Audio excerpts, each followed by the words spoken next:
오늘이 32번째 32강입니다. 1강에서부터 시작해서 20강까지는 이거 이론적 우리가 학습하고 배워야 되는 거, 21강부터는 실제 리더들의 사례 중에 런두 티치, 배우고 행동하며 가르치는 과정에서 성과를 창출하고 그 리더들이 특질이나 특성들을 함께 학습하면서 우리가 앞으로 어떻게 비즈니스를 하고 어떻게 조직생활, 사회생활을 하는가에 대한 그런 배울 만한 점들을 찾아가는 시간입니다. 너무 많이 알려져 있죠. 호서람으로 알려져 있는 것은 호서람 관련 서적들이 시리즈 서적도 있고 또 단행본도 있고 드라마도 있고 영화도 있고 많이 나와 있는데 비즈니스, 특히 이제 중국 사업에 관심 있는 분들은 많이 알고 있는 분이죠. 그래서 뭐 신문이나 언론에서도 호서람 하는데 사무관대 모자 위에 붉은색 그 리본 이제 요게 달려 있는 거를 이제 최초의 홍정 상인이고 정일품 관직까지 올라갔던 장사의 신, 재물의 신, 그리고 청나라 최고의 부자라고 이제 알려져 있습니다. 그렇게 알려져 있는데 우빙제에 날 때 실질적으로 우리 최근 1000년사 그 월스트리트 저널에서 얘기했던 최근 1000년의 역사 동안에 중국의 부자 6명 중에는 후시엔이 빠져 있습니다. 금액상으로는 훨씬 많거든요. 근데 왜 빠져 있는가 했더니 이제 말년이 모든 재산을 압수, 압류, 몰수당하는 바람에 그 뒤에 그 이어지는 것들이 없어서 제로 상태로 결국은 이제 생을 마감했는데, 죽고 난 다음에 살아있을 땐 재물의 신, 죽고 나서는 상성 또는 상경, 이렇게 책도 나오고 있는데 장사의 성인이라고 할 정도로 14억 중국인들이 가장 이제 존경하는 거상이 바로 후시엔입니다. 그래서 후시엔은 특히 이제 중국 비즈니스를 하는 분들, 그리고 기업 경영 철학을 하는 분, 그리고 장사를 한다, 마케팅을 하신 분들은 저는 실질적으로 이 마케팅은 사람의 심리를, 구매 심리를 모르면 안 되는 거거든요. 그래서 마케팅을 하시는 분들은 그 비즈니스의 귀재이면서도 사람을 중시하는 마케팅의 귀재라고 후시엔을 그렇게 저는 이제 평하고 있습니다. 후시엔은 어디에서 태어난 거 하게 되면 여기 이제 여러분 아마 그 온라인이나 인터넷 그리고 여행을 좋아하시는 분들은 꼭 가고 싶은 데가 중국 황산이잖아요. 중국 황산 있는데 그게 한자식으로 안휘성인데 중국식으로 안후이성. 안후이성에서 황산이 있는 데서 태어났는데 지금도 그 고향 호서람이 태어난 데는 인구가 20만 정도 안팎분이 안 되거든요. 그러니까 두매 산골 중에도 삼국지에 나오는 제갈량이 가서 돌을 닦고 그 도인들이 가가지고, 우리나라는 뭐 계룡산에 그런 게 많은데 그렇게 이제 돼 있는 절경이 아주 비경이 최고인 그 지역 깡촌에서 태어났죠. 자연이 그대로 보존돼 있는, 지금도 그렇고 그 황산의 이제 모습인데, 여기는 이쪽에 있는 것은 은빛 마을이죠.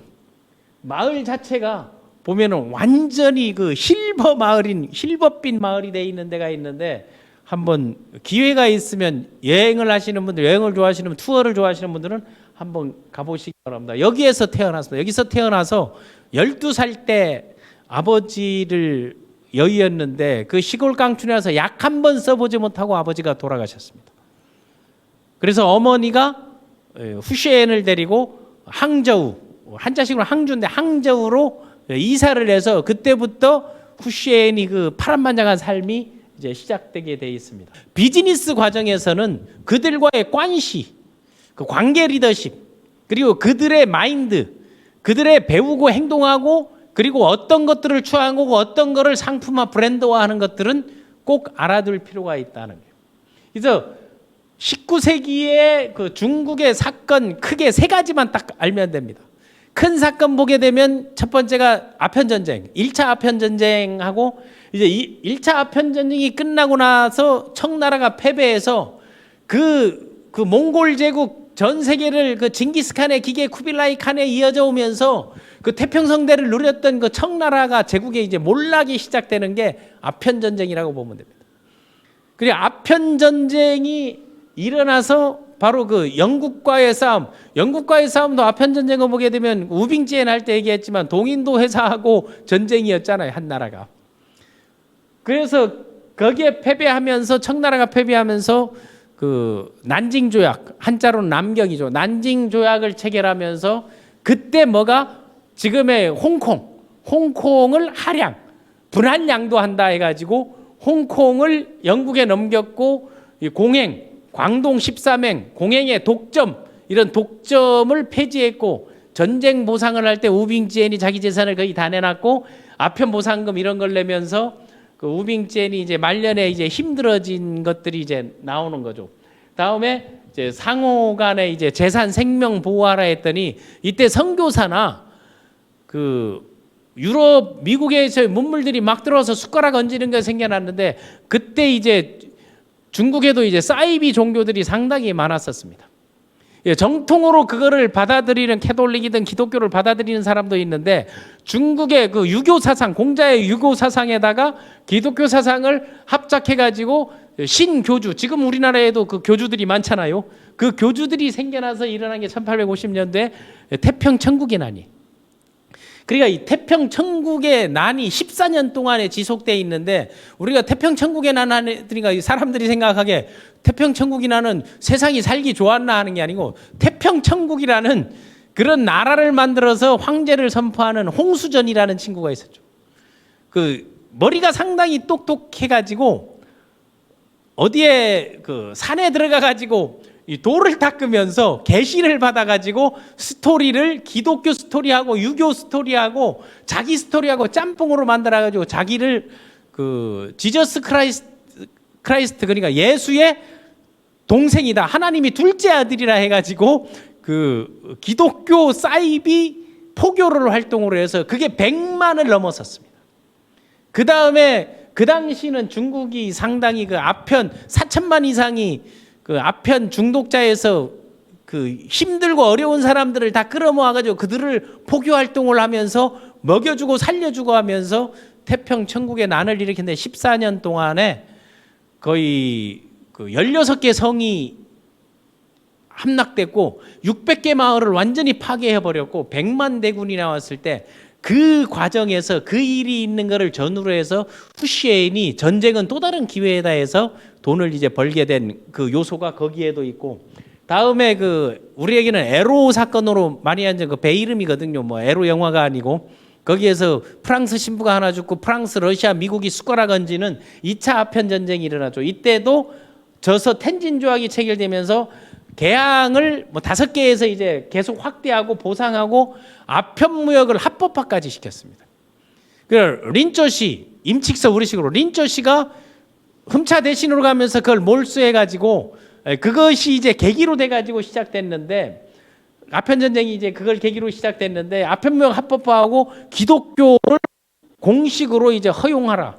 그때 우리나라에도 이런 탄압이 많았잖아요. 박해들이 이제 많았는데 그리고 외국인들이 자유활동 보자 하니까 외국에서 선교 활동하는 기인들, 선교사들이 막 들어와 가지고 이런 사람들을 만났는데 그게 바로 그 홍수전이가 외국의 선교사를 만나 가지고 성서 이야기를 듣고 그거 꿈에서 본 거다 해서 스토리텔링을 잘해 가지고 14년간 전쟁을 일으켰던 게 바로 이게 그 농민 봉기, 농민들하고 그 시대적 상황이 아편 전쟁 휴유증이 있었고 인구가 갑자기 늘어나가지고 이 당시 인구가 2억 가까이 됐으니까 1억이 넘었었으니까 인구가 갑자기 늘어나고 관리들이 그 우빙지엔 할 때도 얘기했지만 매관매직이 있었고 우리나라도 사실은 그 19세기 시작 정조가 듣고 난 다음에 개판이었잖아요. 그 외세 세력하고 소위 말하는 처가 세력 이런 거하고 그 사채놀이를 명신왕후가 하고 이제 그렇게 했잖아요. 명성황후. 그 후로 하면서 고종 때 이제 그런 게 뭐 왕후도 아닌 거죠. 이제 개판으로 이제 만들어놔서 그 조선의 그 마지막을 형편없이 만들어가지고 결국은 일본에 침탈당하는 그런 잃어버린 36년의 역사를 만들어냈었는데 인구 팽창, 아편 전쟁, 관리 부패 그리고 이때는 자연재해가 많이 일어나가지고 자연재해가 일어났을 때 우빙지엔이 그들을 그 지역에서 동충하초라든가 보이차라든가 이제 진들을 만들어 가지고 그 어디로 또 보내기 미국에 이제 철도 공사하는 데까지 보내주고 그랬잖아요. 인력 자원을 해소하고 채용 이런 것들을 했다 얘기했는데 마찬가지고 이 산에 모여가지고 홍수를 일으키면서 그 신도 100만의 그 농민들이 봉기를 일으켰습니다. 엄청났죠. 장발이 난이라기도 하고 무슨 뭐 장모의 난이라고도 하는데 그런데 이런 것들을 이제 해소하기 위해서 그 청나라 때 그 한족들이 분란 만주족 그리고 한족 막 이래 있었는데 한족들이 그 위기의식과 이제 불만한데 청을 복원하자 해가지고 한족 출신의 그 근대화를 내세웠던 그거를 양무운동이라고 하는데 그 서양 그 태평양 할 때 양에다가 업무 비즈니스 할 때 그 외국의 업무를 보는 똑똑한 대신들이죠. 그 진사급이고 다 사시의 1등 공신들이고 그 아주 위대하게 이제 뛰어난 그런 사람들 중에 이제 쪼꼬판 리홍장 쪼중탕 이렇게 있었는데 우리에게는 뭔가 하면 소위 말하는 그 중국형으로 이제 많이 중국번은 아마 들은 기억이에요. 중국번 그게 중국번하고 다음 리홍장 이홍장이죠. 리홍장하고 다음에 이제 쪼중탕 이게 뭔가면 예, 좌종당 여기서 민병대를 꾸며가지고 이 세 사람이 대표적인 그 양무파인데 여기에 리더격이 이제 중국번이죠. 예, 중국번 쫑고판의 그 리더의 수제자, 직계 제자가 바로 이제 소위 말하는 리홍장이고 여기에 영향을 받아서 학습을 하고 배웠던 멘토링을 받은 게 장제스입니다. 다음에 마오쩌둥도 함께 배웠는데 마오쩌둥은 초기에 이 쫑고판을 비판하다가 나중에는 아 쫑고판의 세상이 그 서양 문물을 받아들이고 군대만큼은 근대화하자 했던 것들이 잘 이루어졌던 거죠.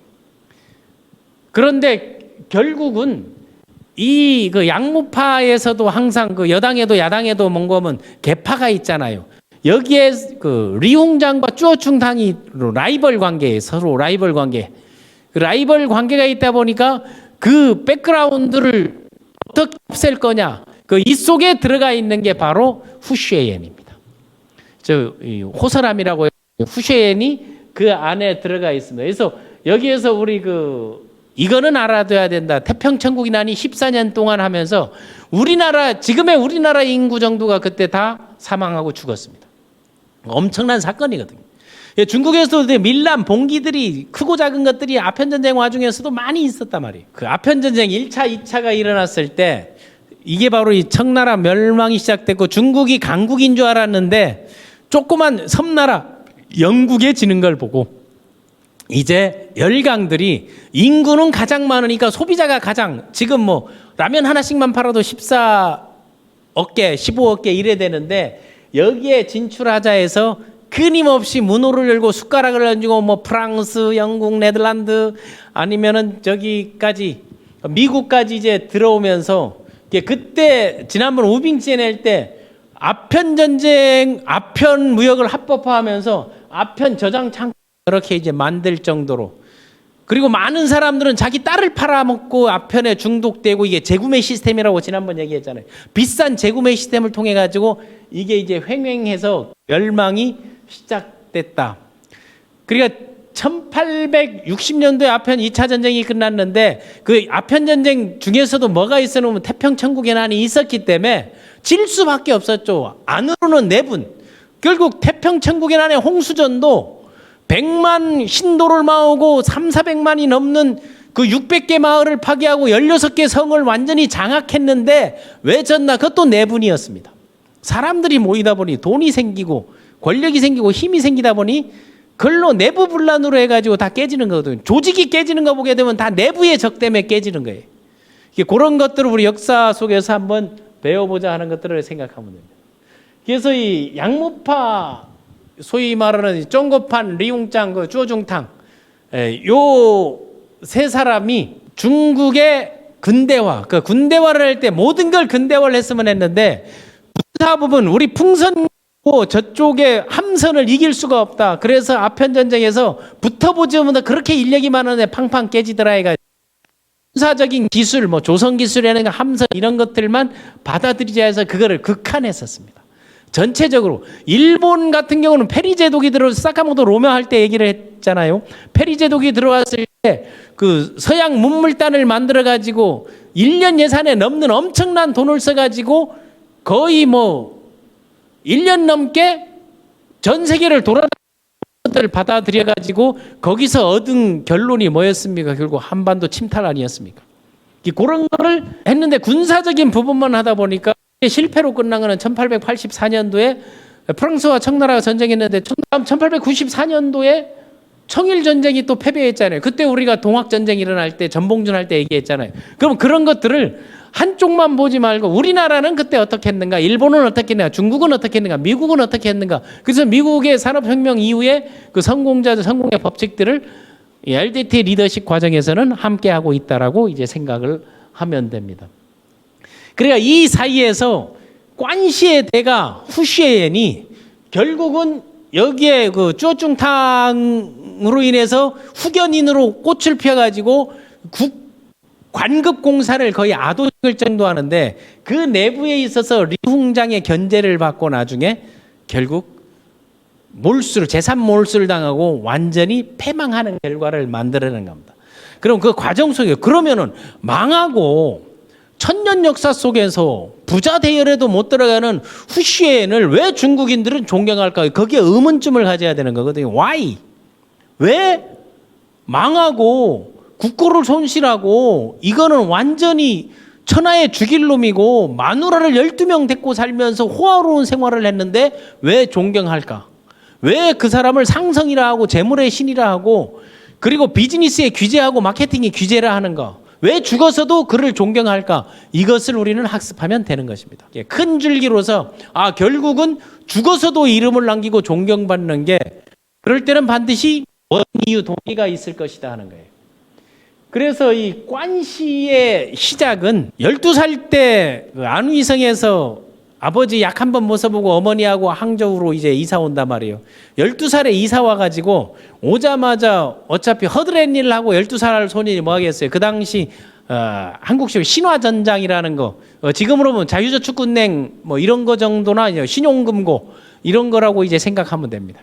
이게 돈도 빌려주고 고리대금업도 하고 이런 것들을 돈도 맡아서 수탁도 하고 예탁도 하고 빌려주기도 하는 그런 신화전장에서 일을 하는데 거기에서 이제 그 수습사원 견습생이니까 그 현장에는 못 가고 잡일 허드렛 일을 하는 거죠. 뭐 검산 끝난 걸 검산해라, 암산 끝난 걸 암산해라. 다음에 잡일을 하고 사람 오고 누구 이제 비당금 가서 두드려 패는 어찌 되는데 가서 상황 보고 오라. 그냥 완전히 허드렛 일, 잡일들을 하는데 워낙 일을 잘하는 게 그런데 무학이거든요. 배운 적이 없어. 아버지가 그 시골에서 깡촌에서 가르쳐요. 아버지는 내가 보니까 상당히 그 머리가 있고 좋았고 학습을 했던 것 같아요. 세상을 살아가는 데는 글을 모르면 안 된다. 글은 읽고 쓰는 것만 알면 된다라고 딱 그러죠. 글을 읽는 것 쓰는 것만 아버지에게 7살 때 그걸 다 배워가지고 나오니까 글 읽고 쓰고 하니까 시골에서 온 놈이 그 잡일을 하는 애들이 글을 읽고 쓰는 애들이 없잖아요. 글을 읽고 쓰는 거니까 암산 검산을 시키니까 그 수리 계산을 기가 막히게 하고 서류 정리를 기가 막히게 하는 거예요. 그러니까 그게 뭐 팀장급들이 리더들이 야 이거 해봐 이거 봐 하니까 번외 일들을 많이 하는데 그때 룰루랄라 일을 워낙 잘하니까 딱 3년 정도 되니까 얘를 정식 사원으로 써야 돼요. 정식 사원으로 딱 채용을 하거든요. 정식 사원으로 채용하게 되면 제일 먼저 이게 말이 무슨 금융업이라고 이제 표현들을 하는데 지금 얘기하면 사채업이거든요. 사채업. 사채를 그 사채업자가들 우리나라도 마찬가지 큰 손들 아니에요. 그 신화전쟁이라는 큰 손에서 제일 먼저 하는 게 그 빚 안 갚은 사람들 악성 채권자들 수금하는 일 그리고 그 단계 넘어가게 되면 하는 일이 뭔가 하게 되면 정기 그 월 납입금 월 불입금 일수 쓴 사람들 돈 내듯이 그걸 받고 오고 하는 거거든요. 그리고 원금을 한꺼번에 받고 일수 받는 일들을 딱 하고 데껴오는데 어린 때부터 독학하고 자기 학습하고 이 보는 관점이 그 프레임이 상당히 그 후시엔이 뛰어나가지고 허드렛 잡일을 하다 보니 뭐를 보는 거 하게 되면은 빚을 안 갚은 사람들 그리고 빚을 갚아가지고 독립해가지고 우리보다 더 크게 되는 사람들 그리고 어떤 사람들이 와서 이유 변명을 대는 거 갚는 사람들이 언어 이런 것들을 잡일을 하면서 워낙 눈치 빠르게 잘하다 보니까 사람 보는 눈들을 보게 돼 있는 거예요. 망한 사람들은 어떻게 하니까 망하더라 하는 거, 그 사람들이 언어는 뭐다 하는 걸 알게 돼 있고, 잘 되고 독립해가지고 비싼 이자를 써가지고 고금리를 써가지고 성공해서 나가서 더 큰 걸 먹는 사람들의 언어 방식, 표정, 이야기하는 거, 비즈니스 매너 이런 것들을 딱 보다 보니까 계속 관심을 갖게 돼 있는 거예요. 그리고 나 같으면 이렇게 기록 정리하다 보니 이런 것들은 나 같으면 이런 건 하지 말고 이거는 해야 되겠다 하면서 자기의 상상과 그림을 그리기 시작합니다. 왜? 자기는 부강하게 살고 싶고 정말로 국민들도 백성들도 부강해서 나 같은 사람들이 안 나오고 모든 사람들에게 행복을 주고 싶다 이런 생각을 늘 갖고 있었던 거예요. 그러니까 수금을 하면서 룰랄랄라 오게 되면은 혼자 딱 거기에서도 그 팁이라는 거 주잖아요. 팁 같은 거 주게 되면 찻집에도 가고, 그런 찻집이 누가 만든 거예요? 지난번에 그 보이차를 팔기 위해서 차문화 다문화를 만들었던 바로 누구다? 그게 바로 우빙지엔이 찻집들을 만들어서 찻집들이 전국에 나와가지고 그게 그 건강 회복 운동으로 했고, 우리나라에서 그런 차의 문화를 만들기 위해서 그런 거를 했던 사람이 바로 다산 정약용 선생이죠. 그러니까 제가 다산 정약용 선생의 롤모델로 이제 존경하고 하는 이유이 그 문화를 만들어내고 기록을 하고 카테고리를 만들고 멘토링, 코칭, 티칭을 하는 그런 것들을 세상 속에서 현장에서 이 후시에는 배웠던 거예요. 그래서 이 찻집에 들러앉아 있게 되면 꼭 찻집에서 혼자 시브리제이션 하는 사람들이 있잖아요. 세상을 한탄하고 비판하는데 그 내용을 유심히 들어요. 그런데 내용은 많고 말은 참 좋고 옳은 말인데 왜 저 사람 저렇게 살아 하는 거예요. 몰골을 봤더니 그렇게 떨어진 사람도 아닌데 왜 저렇게 비판적이고 뭐고 했더니 거기 있던 그 보던 사람이 그 사람이 이제 한자로는 왕유령, 중국식 왕유링이가 그 왕선비야. 그 당시 중국에서는 그걸 거인이라고 했는데 그거 뭐 지방행정고시가 초시에 합격한 사람들이 진사가 되지 못하는 이유가 당시는 그 청나라에 그 매관매직을 했잖아요. 그리고 수령장을 저 시골에 있는데 베이징에 와가지고 이 수령장을 받아가지고 거기에서 그 업무 임명장을 받아야 되는 임명장 받으러 갈 돈이 없는 거예요. 그러니까 거기에 가가지고 매관매직하고 자리를 사고 있는데 자기도 이제 보직 발령을 받았는데 임명장 받으러 갈 돈이 없어가지고 세상 모아가지고 이런 나라 이 청나라 꼴이 우습게 돼 있다 해서 세상 욕을 아주 비판하고 지랄하고 사람들이 피하고 하는데 말은 보니까 맞는데 딱 쳐다보니까 어린 놈이 뭘 꼬라봐 이렇게 했던 거죠. 야, 뭘 봐 이 새끼야 이런 식으로 얘기를 했더니 그런데 허들의 잡일을 하고 워낙 험한 일을 그 수금 사채 쓴 사람들을 댕기는 사람이 그 깡다구가 없겠어요. 나는 후시엔이 깡다구가 상당히 비즈니스 깡다구가 좋았다니까. 그러니까 소리가 나서 쳐다봤는데 뭐 잘못됐어요 이런 거지. 뭔데 하니까 아니 말이 틀린 말은 아닌데 그걸 왜 나이 먹고 그걸 못 고치냐고. 그리고 그 자리에 가서 그걸 고치면 되니까 야 이 새끼야 차비가 없어서 못 간다 이렇게 얘기했던 거죠. 차비 내가 대주면 가서 그거에서 세상 고칠 수가 있어요. 딱 한 거죠. 말대꾸에서 말싸움을 딱 시작하게. 그랬더니 네가 뭔 돈이 있어서 하니까 아니 그거 대답부터 하라고. 내가 차비하고 노잣돈 주게 되면 가서 임명장 받고 세상을 공평하게 이렇게 바꿀 수 있냐. 원리 원칙하고 바꿀 수 있냐고. 그리고 좋은 자리 가게 되면 내 잘 그 빚 갚을 거냐고. 내가 돈을 대줄 테니까 딱 하니까 야 말 같은 얘기하지 마. 아니 그럴 배짱도 없으면서 무슨 그 세상을 욕하고 험난하냐고. 세상을 바꿀 생각을 하고 그걸 해볼 생각을 해야지. 그러니까 그때 삐를 받아가지고 이제 퍼부은 거죠. 퍼부었더니 야 돈이나 있고 얘기하니까 돈 있어요 한 거예요. 정말이야 정말이야. 그러면 나랑 약속해. 세상 바꾸고 원칙 지키고 부정한 일 안 하고 들어오고 난 다음에 나한테 결초본 그 은혜를 갚겠다고 얘기하라고. 그러면 내가 노잣돈 주겠다. 그때 수중에 수금 한 돈 은전 500냥이 들어있어요. 그 은전 500냥을 그냥 딱 꺼내서 줍니다. 한 방에. 그리고 나랑 약속 지키라고 하니까 야 아무것도 안 해서 주면 되겠냐고. 그것도 내가 결정하는 것이고 당신 말만 믿고 딱 준다고. 그걸 가지고 베이징으로 갑니다. 그리고 그때 문서를 쓰고 이걸 다 하다 보니까 이 문서 보안, 채권 서류 보안 이런 것들을 학습을 하다 보니 그때 후시엔 머릿속에는 무슨 생각을 해놓은 하게 되면, 야, 돌아가서 이 500냥 수금한 거 어떡하지 하니까, 이거를 약속어음을 발행해야 되겠다는 거예요. 약속어음을 왕유링으로 딱 발행하고, 그거에 대한 거를 내 평생 일하면서라도 내가 갚겠다 해서 연대보증을 자기가 서는 걸로 해서 서류를 딱 꾸며서 딱 제출한 거예요.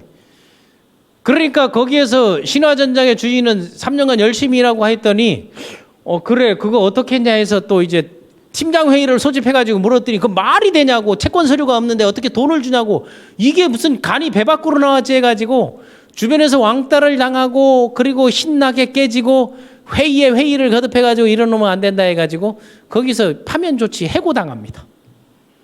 쫓겨나요. 그거 하나 딱 하고. 그래서 그걸 딱 쫓겨나고 나오고 난 다음에 그때 딱 마음먹습니다. 내가 여기서 물러서지 않는다. 물러서지 않는다. 일이라는, 닥치는 일은 다 해요.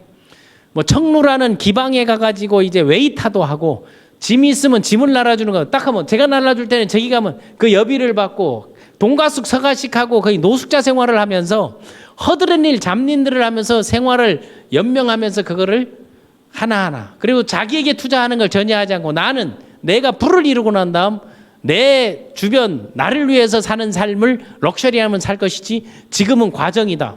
그리고 참고 견딘다 하면서 찻집에 가서 말벗도 해주고, 그때마다 사람을 보고 그걸 기록해두고 이렇게 하고 있는데, 한편 다른 한쪽으로는 왕유리는 베이징을 가가지고 그거를 수령장을 받고 돌고 여러 가지 댕기는데, 거기에서 소위 말하는 왕실, 조정 왕실에서 중마고를 만납니다. 하계청이라는 자기 중마고를 딱 만나니까, 야, 믿을 사람이 없었는데 너 잘 왔다 해가지고 지금부터 내 특령을 받아가지고 거길 가라 하니까, 뭐냐고 했더니 거기 항주로 가가지고, 지금 우리가 소위 말하는 지금으로 얘기하면 국방 사업이 필요한데 여기 있는 기업체가 가지고 후원을 받아가지고 여기를 이쪽으로 갖다 줘라 하는 거를, 그걸 딱 하면, 그게 5천냥, 은전 5천냥. 지금으로 보게 되면 뭐 50억, 500억이 이제 넘는 돈들이죠. 이제 그 돈을 받아가지고 믿을 사람에서 못 믿었는데, 그걸 가면은 그 황머시기가 있는데 거기에서 그걸 다 얘기하면은 이걸 전하면 주고, 그걸 저쪽으로 가가지고 사령관에게 갖다 줘라, 이걸 딱 그 특명을 맡깁니다. 그걸 갖고 오니까 딱 항주에 딱 오니까 잘 됐다 해서 내려갔는데 그게 10년이에요. 15살. 10년 딱 되네. 내려가면서 그 왕유링이가 이 생각을 하면서, 후시엔을 찾아봐야 되겠다는 거예요. 찾아가지고 후시엔을 찾아서 나를 이렇게 만들어주고 그거를 결초본을 하고 찾아도 없어서 이제 신화전장을 딱 가서 봤더니, 거기에서 봤더니 사람들이 다 바뀌어가지고 모르는데 딱 얘기를 하는데, 후시엔 그 횡령해가지고 잘린 놈 딱 얘기해요. 뭐 횡령했어요? 500냥 수금한 돈 떼먹어가지고 잘려가지고 쫓겨났어요. 그 얘기를 딱 드니까 딱 생각해. 그게 내 한패 준 돈이 그 돈이었구나 생각해서 그걸 찾고 하다가 청루라는 술집에 가가지고 술을 탁 마시고 있는데 웨이터 들어온 게 바로 후시엔입니다. 거기에서 10년 만에 딱 극적인 만남을 해가지고 스토리를 얘기하면서, 그동안에 댕기면서 바빠가지고 그 지방 전출 나오다 보니 못 와가지고 이래 와서 오게 돼서 이제 미안했는데, 이제 눈물을 흘리면서, 야, 나 때문에 그래 인생이 망가지고 그래 깨졌는데 여기서 이 일 하고 있으니 뭔 말이냐고, 정말 미안하고 정말 고맙고 얘기를 딱 할 때, 그때 후시엔이 얘기를 하는 게, 나는 천만 다행이라고 생각한다. 나는 이렇게 살고 있지만 나는 죽지 않는다. 그리고 또 하나, 내가 사람을 잘 받고 사람을 제대로 받는 거에 난 위안을 삼을 수 있다. 사람 하나는 내가 제대로 받네요. 잘 됐네요. 딱 했더니, 그래서 오게 된 일은 뭐예요 했더니, 사실은 여차에서 베이징에서 하계청이라는 내 친구가 있어가지고 이제 중요한 이 자금인데, 이 자금을 여기서 받아서 저기로 전달해야 되는데 누가 시킬 사람이 없는데 이 지역이 만만치 않다. 그럼 그것을 내가 대신 해줄게요. 아직 이쪽 지물 지형도 모르니까 해줄 수 있냐고 했더니, 내가 해줄 수 있게. 그거를 딱 처리하는 걸 딱 보고 왕유링이 더 뿅 갑니다. 야, 내가 너한테 뭘 해주면 되냐? 그런 건 상관없고, 이 관급에 하는 일들을 내가 조달하는 거나 납품하는 거를 대신 해주면 된다. 그리고 여기에서 남는 이익금은 당신하고 내가 절반으로 딱 나누겠다. 그걸 적립하고 재테크하자. 그리고 신화전장에도 이제 예치도 하고 돈을 계속 거기다 예치해. 신화전장에. 다음에 다른 데 물건 빨아서 다시 재테크하고 샀다가 팔았다. 이런 것들을 하면서 돈을 딱 키우면서 결국은 그 왕유링의 돈하고 자기 돈을 딱 가지고 자기가 꿈꾸는 부강한 이런 금융 시스템에 가서 부강이라는 부경 시스템을 딱 오픈합니다. 그걸 오픈하는 걸 이제 빌미로 하면서 신화전장에서 자기 원금들을 계속 넣고 예치하고 나가는 상황들을 파악했기 때문에 지금 잔고가 얼마 없을 것이다. 딱 한 10만 양 정도 남아있을 때 자기 돈을 갚아라고 딱 압박을 합니다. 그런데 그 이전에 그 스토리를 들었을 때 왕유링이가 신화전장에 쫓겨나가지고 하니까 이 새끼들 내 가만두지 않는다 해서 내가 당장 가서 얘기하고 그 먹어버리자 딱 했더니 자기는 신화전장에서 이거를 내가 인수하고 접수해야 되겠다 했더니 그걸 바로 먹어버리자 했더니 그때 후세인이 얘기하는 게 세상에는 법도가 있고 원리가 있고 과정이 있는 것이다. 권력을 이용해서 그걸 침탈하는 게 가장 나쁜 것이다. 정상적인 비즈니스 방법으로 할 테니 걱정하지 마라. 내 한패 맡겨둬라 해서 그 돈을 거기다 계속 지금 말로 하면 그 회사 주식을 계속 사모아요. 사모아놓고 주가를 떨어뜨리고 그거를 먹는 방식이지 지금 식으로 하게 되면.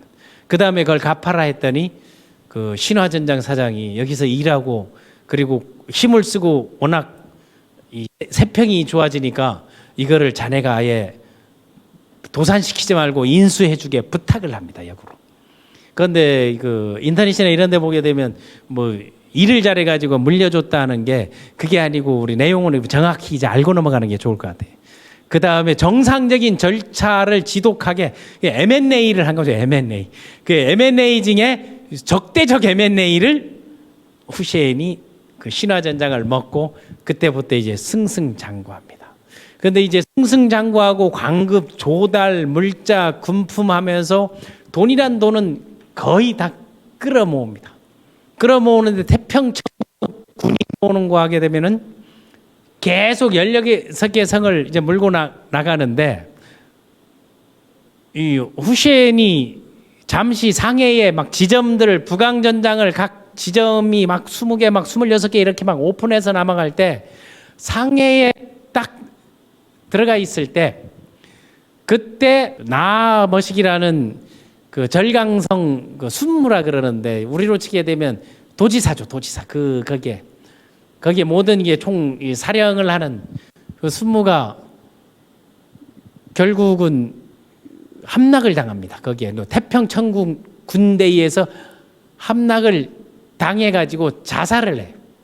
근데 그 자살을 딱 하니까 거기에 가가지고 그 절강성에 가가지고 업무를 잘했던 하계청이가 왕유링에게 네가 그 순무로 거기로 가라 이제 발령을 내려요. 근데 그 순무로 발령을 하니까 걱정이 돼가지고 누구에게?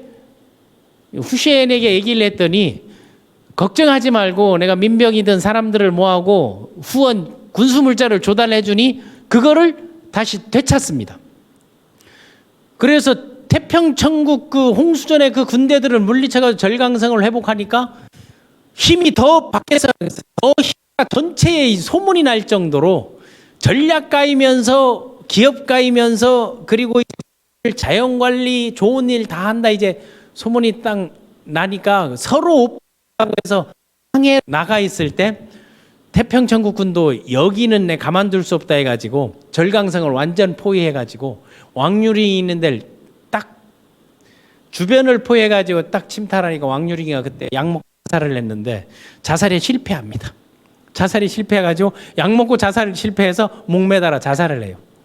그러니까 거기에 함락돼 있을 때 잠시 상해로 나가 있을 때 그러면은 저 절강성을 어디로 이제 누구를 보낼 거냐 하는 게 그 저기에 누구를 보낼 거냐에 고민하는데 그때 이제 소위 말해 쩡꼬버니 누구 좌종당에게 쪼중탕에게 거기로 가라. 서로 이제 갈래 물어보다가 야 쪼중탕 보고 정저우성 이제 절강성 순무로 가라 거기로 가라 했는데 그때 이제 상해에 있을 때 소문이 가서 제일 먼저 할 일이 뭐냐 했더니 왕유링과 결탁해가지고 세상을 혼탁해 완다고 그 빼앗긴 후시엔을 제일 먼저 처형하고 사형시키겠다고 그거를 딱 공언을 합니다. 그때 후시엔은 상하이에 같이 있었어요. 자기는 이제 완전히 함락당하니까 돌아가지 못하고 딱 있을 때인데 그때 뭐라고 찾아가요. 찾아가서 만나서 죽을 때 죽더라도 내가 딱 할 말을 해야 돼요. 소문이 딱 나와 있는데 죽어도 뭐 거기 가서 죽어야 될 거 아니에요. 뭐 상해에서 처벌 못하니까 임명장을 받고 가야 되니까 제가 바로 후시엔입니다 해서 쭈어중탕을 딱 찾아가요. 찾아보니까 네가 후시엔이야? 새끼 보자 하니까 웃어 뭐 이런 식으로 대한 거죠. 넌 죽었어 임마 딱 했더니 죽을 때 죽더라도 지금 우리 청나라를 위해서 청군을 위해서 해야 될 일들이 있습니다. 그거를 차지하려면 그리고 태평천국의 난을 물리치려면 그 전략을 얘기해요. 그리고 어떤 방법을 쓰라는 걸 딱 얘기했더니 죽을 놈이 별소리를 다 하네 해서 그 다음에 또 찾아가요. 들어가기 전에 죽을 때 죽더라도 이 역사에 남으려면 그런 건 필요하지 않느냐 해서 자기 생각들을 다 얘기하는 거예요. 그때 범상치 않다, 예산놈이 아니다, 깡다구, 비즈니스 이런 전략가가 어딨나 해가지고 쭈어중탕이 딱 마음이 바뀌면서 그래도 못 믿어가지고 뒷조사를 다 해봤더니 그 재산에 있는 규모들을 이제 다 파악했던 거죠. 재산의 규모를 파악해서 지금 함락돼 있으니까 자기 돈으로는 절대 못할 거 2배 정도를 그게 바로 10만 냥, 은전 10만 냥 정도를 뭐 지금 100억 1000억 되겠죠. 그거를 3일 안에 해오라 그래. 그때 깜짝 놀라고 뭐 할 때 눈 하나 깜짝하지 않고 후시엔이 얘기합니다. 죽기 전에 내가 할 수 있는 일은 최선을 다하고 죽어야죠. 그게 청나라를 위한 것이라면 제가 기꺼이 힘써 보겠습니다. 딱 대답하고 나오자마자 그 상해에서 쫓아다녀요. 상해에는 그 외국 문물들이 많이 들어와 있거든요. 그래서 북왕전장에 각각 지점에 갔더니 그 예치된 소위 말하는 예수금들이 별로 없어. 그걸 딸딸 모아가지고 그래 딱 찾아난 게 그 길들을 많이 뚫어놓고 신용도를 높여놓은 게 동인도 회사의 최대 주주가 누구였습니까? 바로 우빙지엔이었잖아요. 그리고 어떻게 된 걸 알고 영국의 스탠차드 은행을 딱 상하이 지점을 딱 찾아가지고 그 과거의 역사들을 다 얘기하면서 나에게 돈을 융자해줘라. 그래서 10만 양을 융자해달라 딱 했더니 자기가 갖고 있는 재산 기록 리스트를 다 얘기했더니 5만 양뿐이 안 되니까 채권 부실로 안 되고 5만 양뿐이 못 주겠다. 그래서 10만 양을 못 주고 5만 양뿐이 이제 못 주겠다고 딱 하는 거야. 그 5만 양을 그러면 일단 줘라. 그 5만 양을 가지고 다시 5만 양을 만들어요. 근데 10만 양을 3일 안에 가서 딱 해결을 해주니까 이거는 그 쭈어중탕이 반할 정도가 아니고 세상에 이런 괴물이 다 있냐고 전략에다가 일처리 능력이라다고 그래도 넌 죽을지 몰라. 그런데 이 자금으로 군수물자를 해가지고 절강성에 가서 무기를 구입하고 이걸 하는데 도움을 줬기 때문에 내가 네 앞에 뭐 해줄 것 같다 하는 거야. 세상에 공짜가 없는데 원하는 게 뭐야 딱 했을 때 그때 이 후시엔이 딱 했단 말이 원하는 게 뭐가 있겠습니까? 우리가 태평천국의 난을 물리치고 세상이 편안해지고 청나라 군기가 바로 서면은 좋을 것 같습니다. 그러기 위해서는 우리가 왜 아편전쟁에서 이렇게 힘들고 했습니까? 중국의 문물, 양무제도, 양무파라는 것을 이미 후시엔은 다 파악하고 있었다는 거예요. 그래서 서양 문물해서 우리가 군함을 만들어야 된다. 조선소를 만들어야 된다. 그 제안서를 딱 내는 거예요.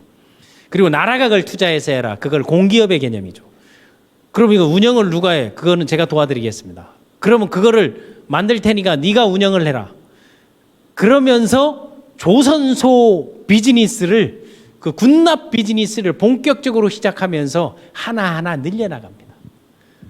그 다음에 이제 들어와 가지고 그 위구르 지역, 지금의 위구 신장 구역이라 하잖아요. 위구르 지역에 그 난들이 계속 일어날 때 거기에서 쭈어중탕이 딱 가게 됐을 때 거기에서 이미 딱 가게 됐을 때 그 그 서양 무기들, 신식 무기들, 여기에서는 그 후시엔이 그거를 무기들을 자기가 구매해서 융통해주고 그 마진들을 모으고 항상 그 사례들을 정확하게 계산을 정확하게 해줘.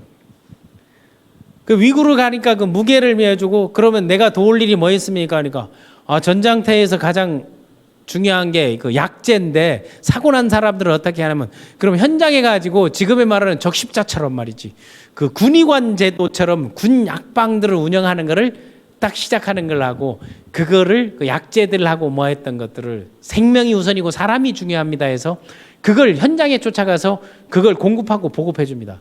거기에서 아이들을 창안해서 만든 게 남해는 그 강남약방이라고 하는 소위 호경여당이라는 호경여당이 거기에서 비롯돼서 나온 거예요. 그래서 호경여당을 만들게 된 게 그 군에서 그걸 한다는 것을 어머니가 듣고 아버지가 어떻게 돌아가신 줄 아느냐. 아버지가 약 한 번 쓰지 못해서 죽었다. 너는 제발 돈 벌어서 없는 사람들, 힘든 사람들 병으로 죽는 일은 없게 하고 지금 이 청나라가 어찌 되었느냐. 그래서 그거를 싸게 좋은 걸 공급해 가지고 소위 말하는 민간 그 건강 시스템들을 어머니의 말을 듣고 그거를 오픈하게 됩니다. 군대만 하지 말고 일반인들도 하자 해가지고. 그래서 호경여당이라는 약국을 딱 오픈하면서 그 마케팅을 심보를 만들어내고 그걸 해나가는데 그때 이제 군에 지원하고 하는 것들을 이 쭈어중당이 동치제의 어머니 서태후 베이징에다 보고서를 하나씩 다 해줘. 여기에서 그 탈환하는데 태평천국을 물리치는데 공헌한 게 바로 누군가 하면 후시엔이다 해가지고 그 2급 홍정상인을 관직을 딱 줍니다. 그 다음에 위구르 지역에 그 가 있는 그 회족이라 하죠. 거기에 그 밀란을 할 때 그 민간들 민병대들을 만들어주고 거기에 후원을 하고 물자를 하고 구호를 하고 이런 보호를 했던 게 그걸 하나하나 쭈어중탕이 딱 기록을 해가지고 서태후에게 보고했더니 베이징으로 후시엔을 딱 불러가지고 그 패를 소위 말하는 우리에게 되면 그 무공훈장을 주죠. 무공훈장을 주면서 정일품 홍정상인 딱 칭호를 내리고 그걸 내려줍니다. 그러니까 갈 때까지 딱 가게 된 거 아니에요. 그래서 이제 세상에서 그래 알려지게 됐을 때 그런 와중에서 이홍장과 여기에 있는 쭈어중당은 서로 양모파이지만 견제하니까 리홍장은 뭘 생각했는가 하면 바로 여기에 있는 좌중당을 없애고 저 세력을 물리치는 것은 거기에 뒷배인 누구? 후시엔을 죽여야 된다. 후시엔을 죽일 수 있는 길을 딱 찾은 거죠. 그래서 1880년도 정도 됐을 때 그 영국에서 그 산업혁명 이후에 막 직물들이 들어오고 비단이 막 값이 올라가고 막 유럽 지역에 비단들 하니까 이제 생사, 실사 이런 것들을 후시엔은 매점매석해가지고 그걸 모았다가 한꺼번에 팔면 되겠다 이 생각으로 해서 그거를 싸그리 사 모으거든요. 그 왕유링이 죽고 왕유링 후링으로 이제 쭈어충탕이 들어오고 거기에서 이제 소위 말하는 글로벌 비즈니스 길들을 내거는데 리홍장은 여기에서 이제 내부 또 암투가 이제 이루어지기 시작하죠.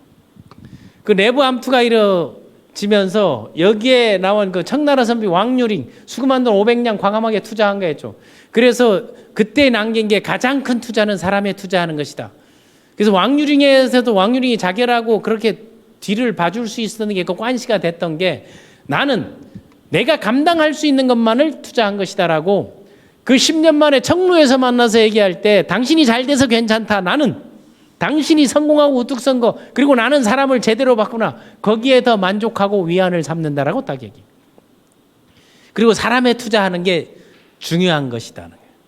그리고 나는 그 대가로 내가 잘렸고 그래도 살아있지 않느냐. 그래서 그 꿈을 버리지 않고 일을 할 수 있다. 그 꿈을 이룰 수 있게 도와주게 된 거죠. 그래서 돈으로 인재를 산 뒤 정과 의로 감동시키라는 거예요. 그게 이게 상경에 나와 있는 얘기거든요. 사람 돈으로 인재를 산다. 이거를 다른 말로 하게 되면 채용이에요. 돈으로 사람을 사? 우리가 채용하고 계약금을 주고 프로야구 선수 다 돈으로 사는 거 아니에요. 채용하고 임금협약, 단체협약 다 돈으로 사는 거 아니에요. 이걸 달리 생각하면 안 된다는 거예요. 돈으로 인재를 산다는 것은 월급 얼마 줄게 들어와. 그리고 그걸 선금, 계약금을 주느냐 안 주느냐 그 차이고, 그 다음에 끈끈한 정이 좋아서 후세인이 연애를 상당히 잘했고 가는 데마다 사람의 마음을 사로잡는 게 기가 막혔어요. 호화로운 방탕생활하는데 왜 존경할까 하는 것은 부를 제대로 사람에 쓸 수 있고 민간에 쓸 수 있고 나라를 위해서 일할 수 있는 것들을 해냈기 때문이에요. 그래서 항상 얘기했던 것들이 권리라는 것은 이 권세권자의 이로울 이자 이득일 자 아니에요. 권리는 권세와 이익은 둘로 나눌 수 없다. 그건 함께 가는 것이다. 이게 관시의 그 관시는 이익을 주지 않는 관시는 없다 하는 거, 그것을 우빙지엔의 좌우명이라 그랬잖아요. 그다음 여기에서는 사람에 투자하는 것만큼 가장 큰 게 없다. 그래 바로 이제 후시엔의 좌우명이 바로 그건 거예요. 그래서 권리는 권세와 이익을 둘로 나눌 수 없다. 사람의 가장 큰 투자는 사람에 투자하는 것이다. 자기가 그걸 보여왔고 끝날 때까지도 그렇게 해왔던 거예요. 그 다음에 그 쭈어충탕하고는 죽고 나중에 그 쭈어충탕이 이제 병사했을 때 그 후에 그 이유들이 있거든요. 그게 이제 음모들이 나오는데 그 음모의 이면에 리홍창이가 있었던 거죠. 그게 바로 그 비단 사업, 그 영국의 비단 사업 하면서 프랑스 기술이 들어오면서 군함을 만들 때 프랑스에 있는 군 기술자들을 아주 높은 돈을 주고 들어와 있고 그 기술들을 그 양운동에 맞게끔 조선쇠에서 군함도 만들고 다 한단 말이에요. 그리고 같은 것들을 바탕으로 하면서 생사를 사무화되겠다. 이제 비단이 이제 그쪽에서 계속 떠오니까 그거를 다 이제 매점매석하고 보유했다가 가격을 올려가지고 그 방식을 썼던 게 어딥니까? 삼성전자하고 하이닉스가 반도체 가격을 해서 대만의 회사들을 다 일본의 회사들을 다 죽였던 게 다 바로 그런 것들 아니에요. 그러니까 기업에 지금 쓰는 것들을 과거에 이미 다 썼다는 거예요. 그래서 여기에 보게 되면은 그 관시, 그 상인과 정부의 관시, 이거를 정경유착이라고, 정경유착의 대표적인 케이스죠. 근데 그 당시는 사회 환경이 전부 정경유착을 했고, 뭐 지금도 뭐 중국은 그래서 항상 정경유착으로 시작하고 정경유착으로 망해. 우빙지엔 그래했죠. 다음에 이제 후슈엔 그래했죠. 그 다음 타자가 나는 잭마윈이라고 봅니다. 다 정경유착의 혜택. 이 대표적인 케이스로 이제 만들어냈던 거예요. 그래서 중국 최초의 홍정상의 후슈엔의 그 연역들을 이제 정리한 거예요.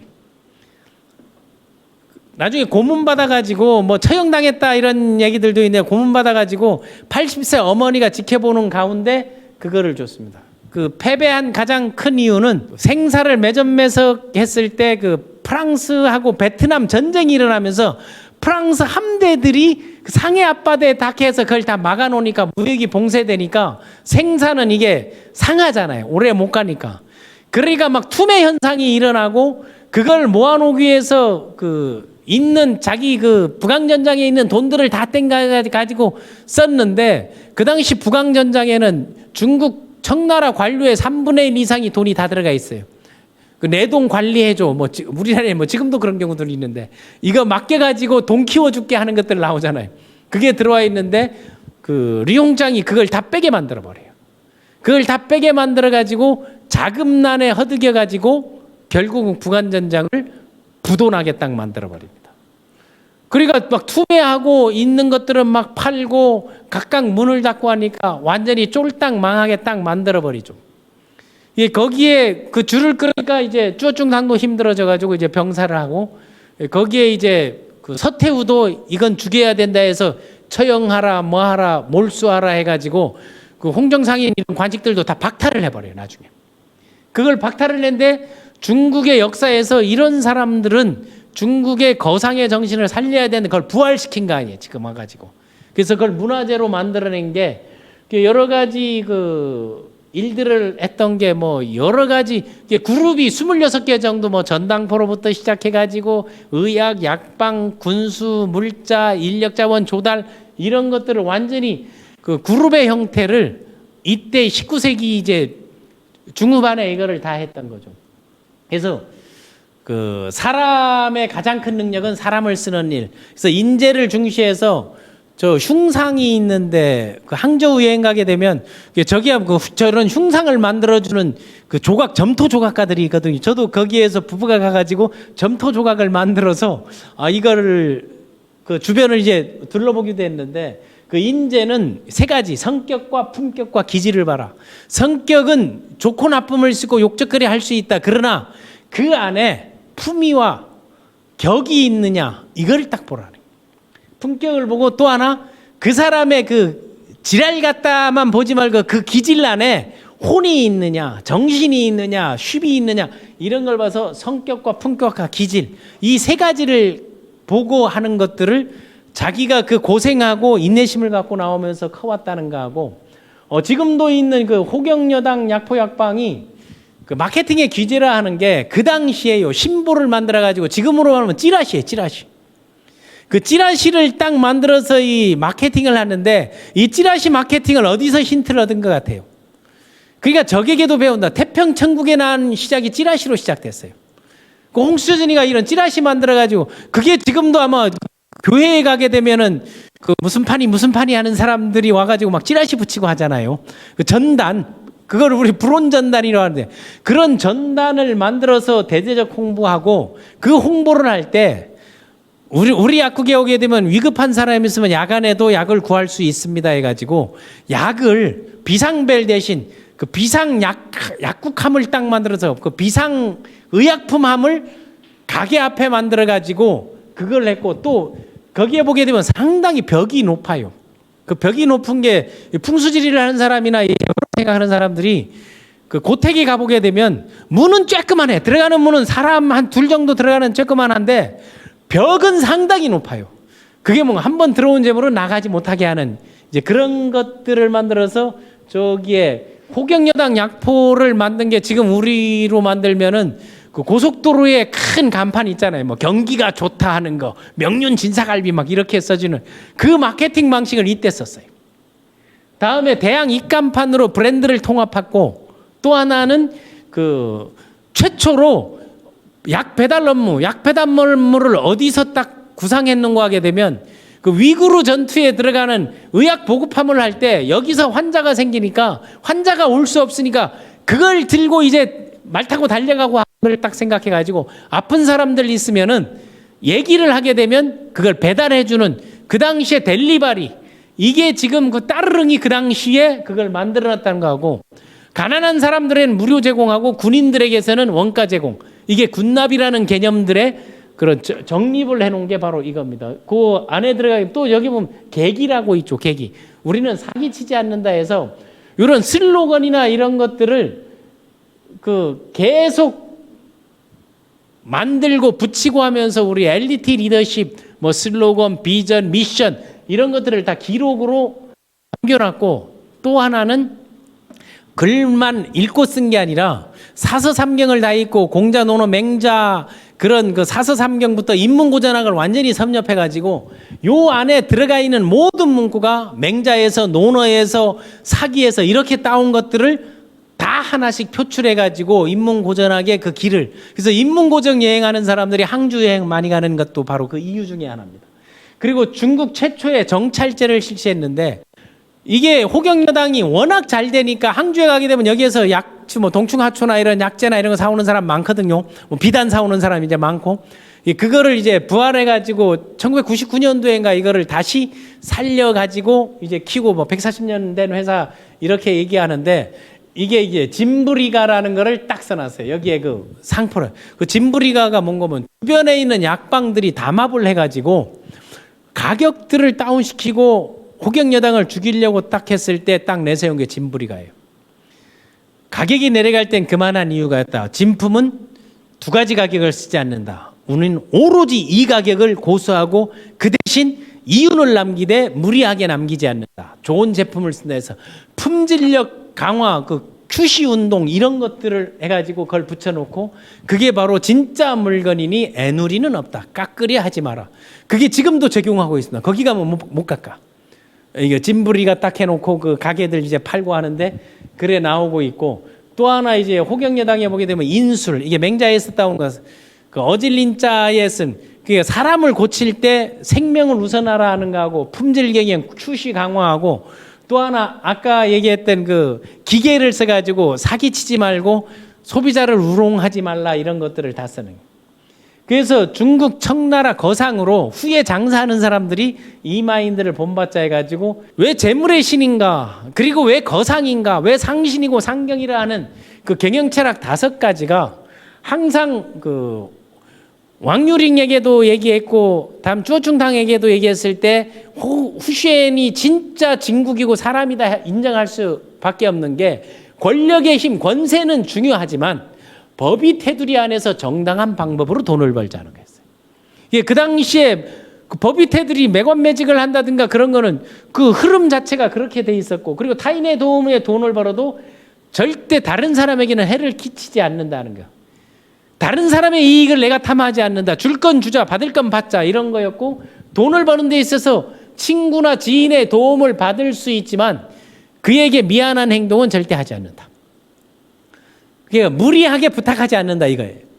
다음은 절대 신의와 양심을 저버리지 않으며 그 기회만을 탐하지 않는다. 그래서 기회는, 좋은 기회라는 것은 자기가 생각할 때 기회. 그래서 시세, 차액 이런 거 하죠. 그 시세에 대해서 상당히 그거를 잘 보고 탁월했는데 결국 시세, 그 생사의 시세 차액, 그 문제로 인해서 투매 현상이 일어나고 자금 압박이 들어오고 예금 인출을 주변에 그 관료들한테 리홍장이가 전부 돈을 빼게 만들었어. 그러니까 잔고가 없어오니까 부도고 나게 만들어 버렸던 게, 자기가 신화전장을 먹을 때 그 방법으로 결국 망했다고 보면 되는 것이고, 다음에 돈을 버는 것을 최우선으로 하지만 선을 베푸는 데는 재물을 아끼지 않는다. 그거를 삶에서 그대로 보여줬던 게 바로 후시엔. 후시엔이 좌우명은 가장 큰 투자는 사람에 투자하는 거죠. 그래서 사람을 중시하는 거. 그래서 사람의 마인드를 움직이는 게 상경에 보게 되면 잘 나와 있고, 뭐 장사의 신, 뭐 호서람 시리즈 뭐 7권 8권짜리가 있는데, 그리고 사치하고 호라움을 즐겨도 존경받는 이유가, 여기 이게 저희가 이제 여행 갔던 거기인데 여기가 그 집터가 한 2,000평 정도 되거든요. 이게 거기에다가 12금체를 해가지고 이 12금체에 자기를 사랑한, 그러니까 마케팅, 여자의 마음을 움직이는 거 마케팅. 그러니까 유대인의 탈무드가 있으면 중국인의 상경이 있다 하는 게 바로 이거. 그 12금체 여자들을 하나씩 다둬가지고 그거를 아주 자연스럽게 즐기고 놀고 하고, 이런 그 강이나 호수들도 다 자기 돈으로 사빌들해 가지고 주변 경관을 완전히 바꿔. 우리나라 조선시대에도 그런 분들이 이천에 가면 있고, 그 주변에 보게 되면 자기 돈을 가지고 그런 것들을 만든 사람들도 있거든요. 여기에 보게 되면 지금은 항저우 관광 투어할 때 필수 코스가 되고, 그리고 장사는 혼자 먹는 밥이 아니다. 이게 뭔가면 항상 모든 것은 상대방이 있다는 거예요. 그리고 혼자 이제 혼밥을 먹는 게 아니고 함께 하는 것이기 때문에 결국 자기 먹을 밥그릇은 챙겨줘야 된다는 것들을 보여줬던 겁니다. 그래서 후시엔에게 우리가 배울 점은 바로 프레임이에요. 세상을 보는 안목을 배워야 되는 게. 그걸 다른 말로 하면 관점이죠. 사람을 보는 눈을 배우고, 사람을 쓰는 용인수를 배우고, 그리고 트렌드를, 세상을 보는 눈 관점 얘기했잖아요.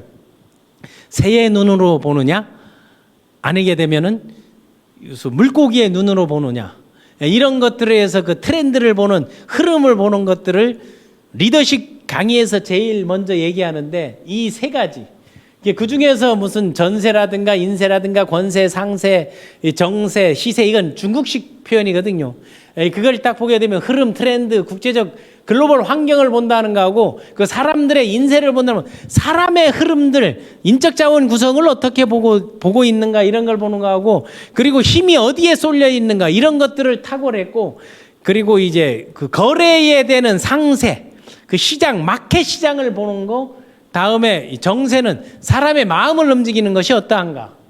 다음에 이 타이밍이라든가 흐름, 트렌드, 여기에서 이 상세나 이 타이밍 이런 것들을 그 시기에 만들어서 전쟁은 또 다른 기회다라는 그 명언을 남길 정도로 이거를 잘 만들어냈던 게 바로 후시엔입니다. 그래서 후시엔이 5가지 성공의 법칙은, 제가 뭐 락커펠러라든가 아니면 앤드류 카네기, 다음 우빙지엔 할 때, 다음 사카모토 로마 마찬가지고, 다음에 그 일본의 우리 마사요시 손도 마찬가지. 이 5가지 타이밍, 이 천시라는 게 내가 죽을 때가 됐구나 하는 거, 하늘이 내린 거 타이밍들을 잡는 거하고, 포지셔닝, 언제 어디서 누구랑 만나는가 하는 거. 다음 사람의 성격 파악, 다음에 능력 있는 사람 활용, 지렛대, 레버리지 효과, 이 관시에 필요한 것들이고, 다음에 얼마만큼 그 일에 인내심을 갖고 집중하느냐 하는 것입니다. 그래서 최근 그 1000년간의 6명의 부자 중에 그 후세인이 빠졌던 이유는 모든 것을 몰수하고 압류하고 아무것도 없이 깨끗이 몸만 갔기 때문이라는 거죠. 그런데 이제 여러 가지설 자기 주변 사람들에게는 그 재산을 정리할 때 후손들에게 인정받고 지금도 존경받는 이유는 우리가 자유저축은행 사태 났을 때 그 수많은 사람들이 목매 자살하고 하는 일이 생겼잖아요. 그런 서민들의 돈들을 가장 소액 채권자회주로 하나하나 재산 정리해서 다 갚아줬다는 거예요.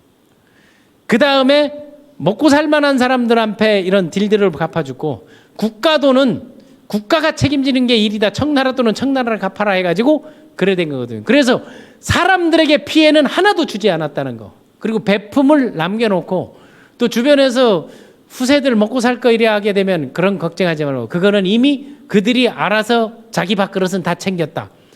그 금체 시비 이걸 딱 만들면서 시비금체 속에 와이프들은 그 과정에서 니네 밥그릇은 항상, 그래서 밥상은 혼자 먹는 것이 아니다 하는 거. 이걸 남겨가지고 그 역량 개발을 해서 알아서 하게 했다는 거. 또 여기에 있는 모든 사람들이 다 뭐였다? 관시를 이용해서 돈을 벌었고, 그 앞에 얘기했던 요 5가지 성공의 법칙, 부자가 되는 부를 창출하는 성공의 법칙들을 지켰다는 거죠. 그러나 비난받는 사람도 있고 욕먹는 사람도 있지만 후대에게 존경받는 사람으로 거상으로 남아있는 것은 후세인이 유일하다고 봅니다. 그래서 후세인의 스토리가 상당히 드라마틱하거든요. 그래서 인내심의 대가라고 나는 후세인을 10년간 그 배고픔을 찾고 그 고난을 찾고, 또 하나 왕유령에 투자해가지고 그걸 생각하면 만나면 죽여버릴 것 같지만 그래도 자기가 사람은 잘 봤다 하는 걸 가지고 그 온갖 잡일 허드렛 일을 하면서도 참아왔다는 것. 그리고 쭈어중당에도 10년간 그렇게, 그래서 제가 항상 비즈니스나 멘토링 하는 사람들에게 하는 건 10년 동지 이야기를 어디서 가져온 거면 후세인이 가진 그 마인드. 최소 10년은 함께 해봐야 되지 않느냐. 그래서 훈경상인의 그런 관직도 받을 수 있던 게 쭈어중탕이 10년 한결같이니까 10년이 지나도 변하지 않는 그런 리더가 여러분들 되시기 바라고, 10년 동안 함께하고 돌봐줄 수 있는 그런 리더가 돼서 강산이 바뀌었을 때 새로운 대체 인력으로 만들 수 있는 그런 여러분이 되시길 바랍니다. 이 드라마도 나왔고 책도 나왔고 시리즈로 나왔고, 뭐 과거에는 상경 하나 덜랑이 있었는데 뭐 기회경영부터 인간관계론부터 뭐 관계 리더십 여러 가지들이 많이 나와 있는데 여러분들이 참고를 좀 하셨으면 하는 거고, 이게 어디에 있는 거 하게 되면 그 안에 있는 거 화질이 이제 별로 안 좋은데 그 고택에 가면 다 있는 거예요. 이게 동치제가 이제 써서 내려준 건데 우리말로 하게 되면 이게 뭔 말이고, 뭐 선한 영향력을 발휘하게 되면 반드시 복이 찾아온다 이런 거예요. 선을 행하게 되면 영화로움이 온다 하는 거, 이런 것들이 나는 다른 말로 선한 영향력을 중국식으로 표현하는데, 여기에 이제 저 선자에 딱 보게 되면 뭐가 있어요? 이 2개 내려온 그 이퀄 표시 역으로 된 게 없잖아요. 왜 그런지는 저도 이제 숙제입니다. 자, LDT 리더십 이 범위가 이 후세인은 상당히 이제 자 32강 배우고 행동하며 가르치는 LDT 리더십, 무학 독학으로 글자를 배우고 인문고전을 통달해서 인문고전 여행자들에게 그 삶의 길잡이가 되고 북극성이 되어주고 있는 14억 중국인들이 가장 존경하는 비즈니스의 거장 후세인에 대해서 함께 해봤습니다. 지금까지 LDT 리더십 연구소 쌤이었습니다.